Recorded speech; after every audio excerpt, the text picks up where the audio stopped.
Hello, this is Ben Television News Roundup, a compilation of major stories in the weekend. I'm Tunde Alabi. Thank you for being part of the program today. The Prime Minister Theresa May has called for flexibility in dealing with public sector pay. She disclosed this at the last Prime Minister question time while answering questions on the recent lifting of cap on the pay of police and prison officers. Mrs. May stated that the government acted on the recommendation of the independent pay review bodies across the public sector. At the weekend, Mr. Speaker, we were told that the public sector pay cap had been dropped. On Monday, the Prime Minister's spokesperson said it would continue as planned. Yesterday, they said the pay cap was over, but later we found out that police and prison officers still face a real terms pay cut. So, could the Prime Minister tell us what the position is at midday today? Can I say, first of all, I would just remind the right honourable gentleman, as I've just said, we spend over £50 billion a year on benefits to support disabled people and people with health conditions. And as a share of GDP, our public spending on disability and incapacity is the second highest in the G7. So I suggest he thinks again in relation to this. And in relation to the question of public sector pay, I said to him, I think it was only last week when questions were raised about this, that there were two further public sector pay review bodies to report, and the government had to respond to those pay review bodies. Those were for prison officers and for police officers. They reported, they made their recommendations, and as we have accepted the recommendations of the independent pay review bodies across the public sector, we accepted them for those two groups of workers.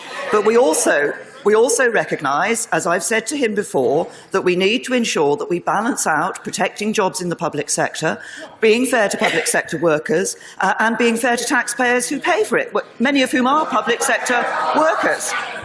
There is a need for greater flexibility as we look at these issues of public sector pay in the future. We will be working on this in the lead up to the budget, and the remits for the pay review bodies for 2018-19 will be published in due course. Jeremy Corbyn. Does the Prime Minister understand that inflation is now 2.9%? Anything less means that dedicated public servants are worse off again, and they've been made worse off every year for the past 7 years. Yesterday, the Prison Officers Association weren't impressed either with the 1.7% offer, saying it's a pay cut, it's not acceptable. We discovered, Mr. Speaker, that they have been offered, the police as well, a slightly smaller real terms cut in their incomes. Came the news that this will be funded by more service cuts. Can the Prime Minister guarantee no more police or prison officers will be lost as a result of the decisions she has made this week? What the right honourable gentleman fails to remind people is that these pay review bodies who have reported and recommended these sums of pay are independent bodies.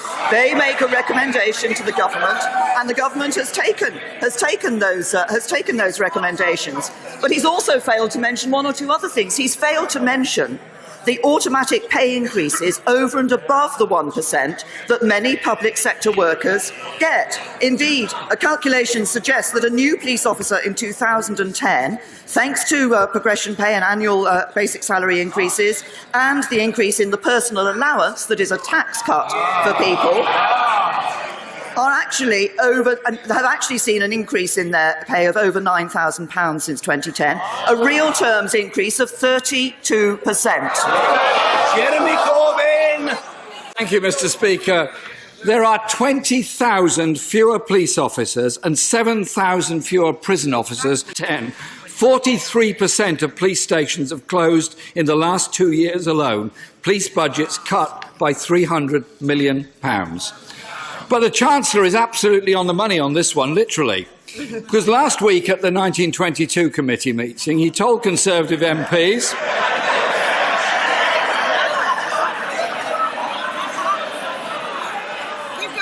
He told Conservative MPs, look at us, no mortgage, everybody with a pension, never had more money in the current account. A Conservative Prime Minister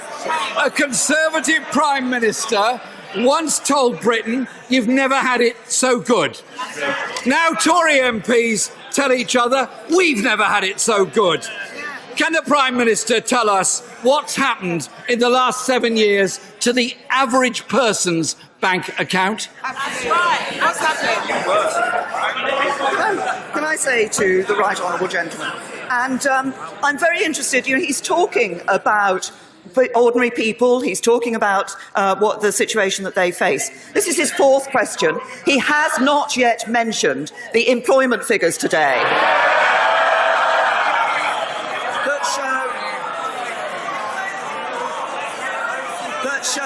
that show unemployment at lowest levels since the mid-1970s, and employment, people in work, people taking home a wage, a salary to support their families at record levels, the highest level since records began.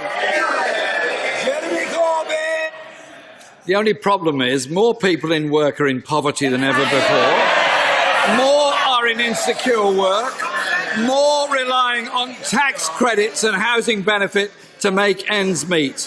Consumer debt rising by 10% as wages are falling. Household savings lower than at any time for the past 50 years. That is the Conservative legacy. Mr. Speaker, a young woman called Aisha wrote to me last week, and she says, I have recently graduated from university with a hefty amount of debt on my head. However, I cannot understand why Conservative MPs don't want to listen to this question. I really can't. However, I will persist. However, she goes on, I am scared about the futures of other young people. People have always dreamed of being a nurse, no longer want to train to become one. Her government, with the support of the Lib Dems, trebled tuition fees. Will the Prime Minister take the opportunity this afternoon to vote against another Tory hike in student fees? Well, I have to say to the right honourable gentleman, once again, there are a few things about people's circumstances that he has failed to mention. Things that the government has done, taking 30 million, giving a tax cut to 30 million people. That means for a basic rate taxpayer, £1,000 more in their pockets. That's what sound management of the economy by a Conservative government delivers for people. But the right honourable gentleman talks about delivering for students. Let's talk about delivery. Let's talk about promises that are made. Speaker, the right honourable gentleman promised workers that he'd protect their rights, and on Monday he let them down. He promised students that he would deal with their debt, and he's let them down.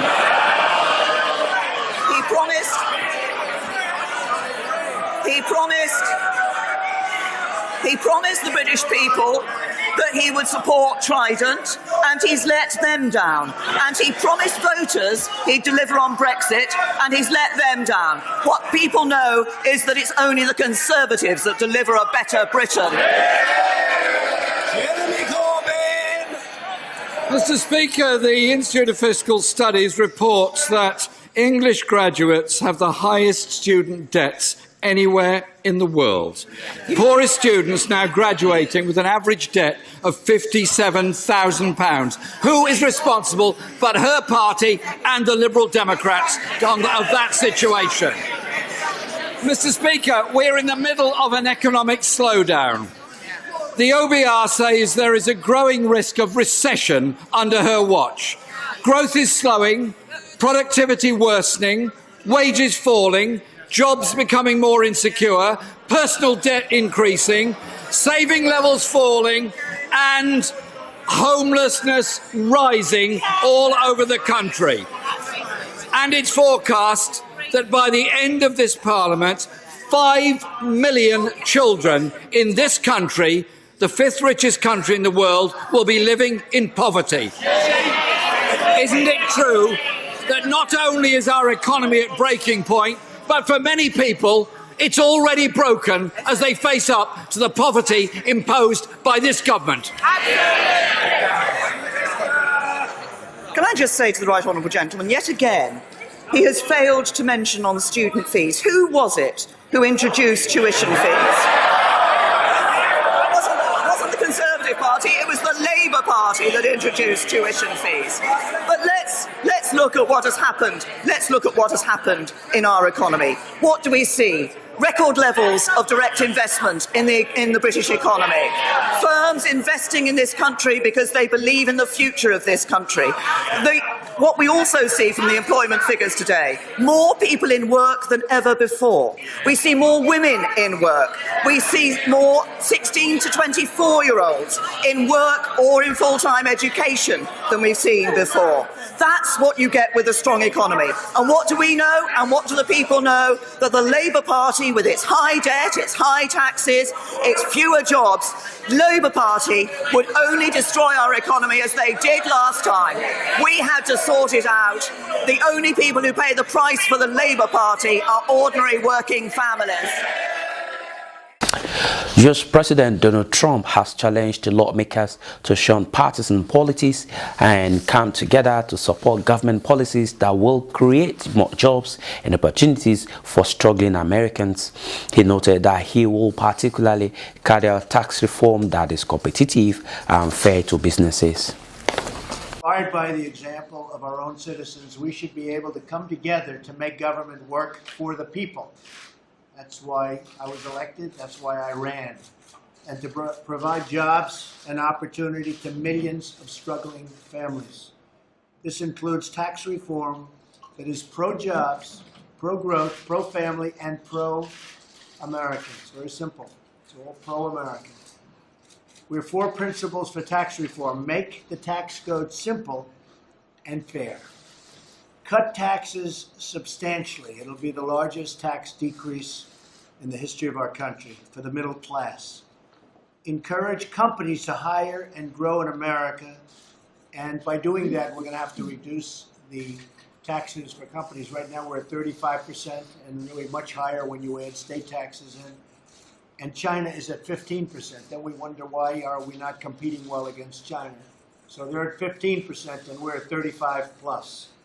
And that doesn't work. And bring back trillions of dollars. We have trillions of dollars overseas that we'll bring back, and we'll bring them back quickly. So this is money that Josh and Tom and everybody in this room can tell you, everybody's agreed to bring it back for years, but it never gets done. So we're putting it down as part of our tax proposal. Another bipartisan project that is urgently needed is infrastructure and infrastructure investment. For decades now, Washington has allowed our infrastructure to fall into a state of total decay and disrepair. And it's time now to build new roads, new bridges, airports, tunnels, highways, and railways all across our great land.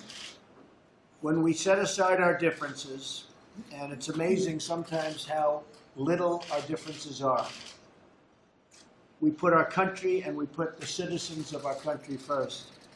And that's what this is all about. So we want to have a great new tax cut and tax reform, simplification, and massive cuts, and we want to get our country working again and competing again worldwide, and there'll be nothing that can stop us. On top of that, we'll be discussing probably a little bit of health care, because I know some information's come to light, so we'll be discussing, because ultimately, well, we have some Democrats. I won't speak. I think I can speak for the Republicans generally, but we do want to do something very, very powerfully with respect to Obamacare. It has not worked. The rates are going through the roof. The numbers that you look at, no matter where you go, no matter where you look, healthcare is failing in our country, and we're going to get a change, and we're going to get a change fast. Infrastructure we'll be talking about, and we'll probably also be talking about DACA, because we don't want to forget DACA. And it's already been a week and a half, and people don't talk about it as much. We want to see if we can do something with regard to immigration, with regard to the 800,000 people that are now young people. They're not children anymore. They were children, now they're young people. But we want to see if we can do something in a bipartisan fashion so that we can solve the DACA problem and other immigration problems. Residents in U.S. state of Florida's Thin Island have started assessing the level of damage Hurricane Irma did to the communities. 7 people have been reported killed as residents begin to count their losses. When officials ordered an evacuation of the Florida Keys, some residents chose to stay behind, either to help others or because they felt they could withstand what ultimately arrived as a Category 4 hurricane. It sounded like a train going by. It just kept coming and coming and coming. Horrible winds that I can still hear, like a recording. As the overseas highway reopened, residents who had fled were often short of breath and words when viewing the damage. Pretty wild.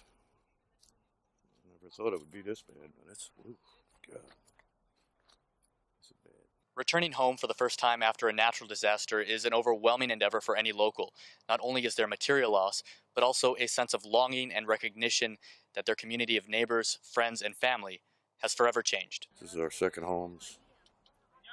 A couple of us moved down permanently. It's their real homes, and there's nothing left. There was 3 generations of firefighters that have been here, and starting from my grandfather to my uncle. Billy the Kid Quinn, whose home in Seabreeze Trailer Park was decimated, describes himself as part of the Florida Keys labor force. He urges federal aid arrive quickly. We're the ones that are going to rebuild this place. Nobody in a Mercedes is going to drive up here and start rebuilding stuff. We're going to be the ones that do it. So we need to be rebuilt first in order to make that happen. Not far from her home, Dixie Crystal Matthews watched as the American flag was raised above the sea, a symbol to her that help is on its way. That old glory, I love her. It's the most beautiful flag in the world. A United Nations report has said migrant children who became separated from their parents are at risk of abuse, exploitation, and trafficking. Children and young people who travel through the Mediterranean are most vulnerable and most discriminated against. The report says children from sub-Saharan Africa are targeted for abuse more than any other group. Hundreds of migrant children from Iraq, Syria, Afghanistan and other war-torn regions got stuck in the Balkans as they tried to reach Western Europe. The UN Refugee Agency and the UN Children's Fund have worked with the government of Serbia to enable migrant children to attend Serbian elementary schools while awaiting decisions about their future. I feel it's good and I like this school. This is better to my last school. I like you. Serbia's labor minister Zoran Đorđević says all children deserve the right to education. We want to provide quality education for these children, for whom Serbia is just a transit stop while they are here. The Jovan Ristić school principal says the migrant children have adapted well. These children who came, at least those who are with us, behaved with an exceptionally high level of culture, and they made quite a lot of friends among our pupils, so there are no problems. But some Serbian parents are not so welcoming. The children are unprepared, the parents are unprepared, the environment has not been prepared, and I think this will be extremely destructive. That mentality and ours do not match at all. We don't know whether they're inoculated. They come from countries of questionable standard where health protection is questionable, so something completely different. Then there's a question of how they'll fit in. They don't speak the Serbian language. It's a different religion, different customs and system. Most of these children at least have parents and relatives to return to after school. But the United Nations report says about 300,000 minor children have been separated from their families during the arduous trek, and they are more vulnerable to abuse. This African girl got into the hands of a trafficker on arrival in Italy. She told me that I was going to help her in a stylist store.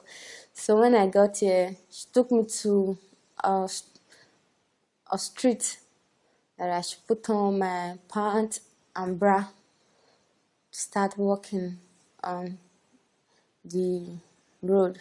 The report calls for strengthening of services to protect migrant children, an effort to combat trafficking and exploitation, xenophobia, racism, and discrimination against all migrants. There has been reports of humanitarian crisis at the refugee camps in Bangladesh as resources available can no longer cope with the humanitarian situations that follow the racking conflict in Myanmar. Another village burning in Myanmar, more refugees arriving in Bangladesh. Around 400,000 Rohingya Muslims are seeking refuge in the country's southern state of Chittagong, but with refugee camps at full capacity and insufficient support from aid agencies, it makes for an inhospitable home. Too many Rohingya have arrived, so there is not enough room for us in the camps. We do not know where else to go, so we are sleeping on the side of the road. It is very miserable. New arrivals are clearing hectares of forest to make space for the spontaneous settlements that are springing up across the country's southern border. Rumours of a new camp quickly spreads among the roadside population, sparking a desperate scramble for the limited space. With little or no access to basic humanitarian services, conditions in these makeshift camps are dire, with some unable to access the life-saving assistance required after days walking through the Myanmar jungle. I have been in the camp for 3 days with my 5 children. The youngest one is very ill and suffering from malnutrition. I'm worried that my child will die if I stay in the camp because we are not getting any support or medical aid. Save for a few tarpaulin sheets, an official humanitarian response is difficult to find among the new Rohingya settlements. With a shortfall of $77 million, the United Nations admits it's unprepared to meet the demands of the growing refugee population. This water delivery at a new settlement near Uchi Prang draws a crowd far larger than availability permits. Despite queuing for hours, some of these men will be forced to go home empty-handed. We are struggling, I believe like many other agencies, we are struggling for resources. We need resources fast. While the aid organisations wait for their funding to trickle in, it has fallen upon the people of Bangladesh to meet the needs of the desperate Rohingya population. Every day, hundreds of citizens are rallying together to distribute food, water and clothing bought from the local market. But their generosity will not sustain a refugee population that is growing day by day. Unless the official response is scaled up soon, this humanitarian crisis might turn into another humanitarian disaster. And with that story, we conclude the news roundup for this week. Thank you for being part of the program. I'm Tunde Alabi. Enjoy the rest of your week. Bye.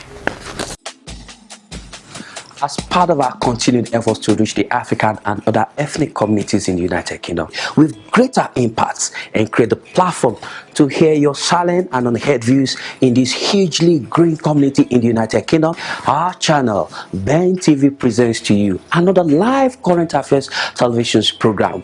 Our focus on the program is to review and discuss issues around the diaspora community in the UK. The program offers you that unrestricted voice on issues affecting you in the UK. Join us live every Monday at 10 a.m. to 12 noon. Another business segment of Dialogue in Diaspora, 2 to 3 p.m. every Monday. But guess what? You can be part of the program. Just send us an email at bentelevisionuk@gmail.com. Dialogue in Diaspora, your voice, your opinion on our TV.